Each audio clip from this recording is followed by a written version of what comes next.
Com tantos absurdos e cortinas de fumaça tirando nosso foco, a gente decidiu fazer um resumão semanal do que aconteceu na CPI. Então esse é o nosso primeiro resumão da CPI. Vamos lá.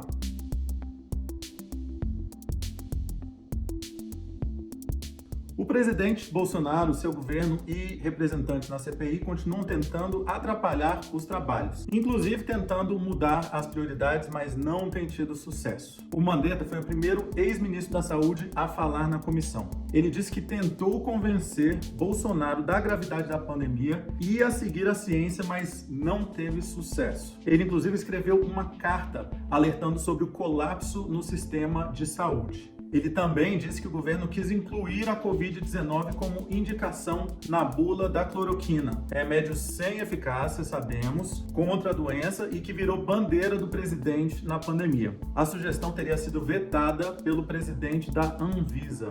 O ex-ministro disse que Bolsonaro se assessorava na pandemia com outras pessoas que não os técnicos do Ministério da Saúde. O relator da CPI, o senador Renan Calheiros, citou a presença de um aconselhamento paralelo entre as revelações graves do depoimento de Mandetta. Além disso, Mandetta afirmou que o discurso negacionista do presidente pode ter contribuído sim para a disseminação do vírus no nosso país. No segundo dia de depoimentos da CPI foi a vez do ex-ministro Nelson Teich. Ele afirmou que deixou a pasta depois de apenas um mês porque não tinha autonomia e divergia do presidente sobre o uso de cloroquina. Ele não concordava com o presidente. A fala de Teich reforçou a visão de que o governo Bolsonaro ignorou alertas e adotou uma atitude negacionista frente à pandemia. Depois foi a vez do atual ministro da Saúde, Marcelo Queiroga, prestar o seu depoimento. Ele admitiu que o ministério inflou, ou seja, mentiu para mais sobre o número de vacinas contratadas pelo Ministério, dizendo que era um número maior, e se recusou a comentar a defesa do governo de medicamentos ineficazes e também ficou fugindo das perguntas relacionadas às ações do presidente. Inclusive, o senador Renan Calheiros repetiu uma pergunta 10 vezes, que a resposta era sim ou não, e ele não respondeu a pergunta. Para os próximos capítulos, os senadores aprovaram convocações para ouvir o ex-secretário de Comunicação da Presidência, Fábio Weingarten, e o ex-chanceler Ernesto Araújo. Serão chamados também representantes da farmacêutica americana Pfizer, que ofereceu ao governo brasileiro milhões de imunizantes, milhões de vacinas, ainda em 2020. A gente poderia ter começado a aplicar essas vacinas da Pfizer lá ainda em dezembro de 2020 se a gente tivesse aceitado a oferta, se tivesse comprado a vacina,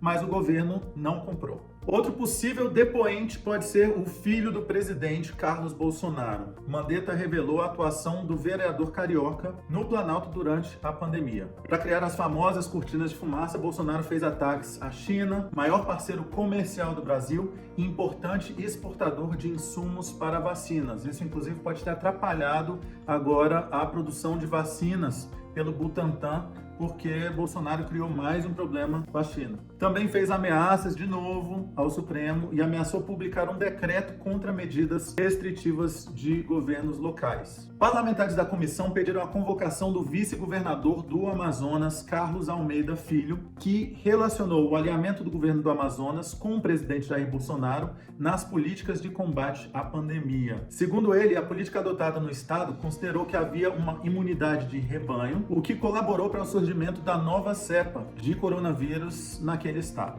Outra convocação seria do diretor-geral da Agência Brasileira de Inteligência, ABIN, Alexandre Rodrigues, para explicar na comissão se existe ou não uma guerra química que tem sido mencionada pelo presidente da República. Mas o nosso principal destaque da semana foi do ministro Fujão Pazuello e a posição firme do presidente da CPI, exigindo que o depoimento fosse presencial, remarcando esse depoimento para o dia 19 de maio. Então, Pazuello foi fortão passear num shopping sem máscara, mas quando ele foi chamado para prestar depoimento na CPI, fugiu com o rabinho entre as pernas. É isso por essa semana. Fiquem ligados para mais um resumão da CPI na próxima semana.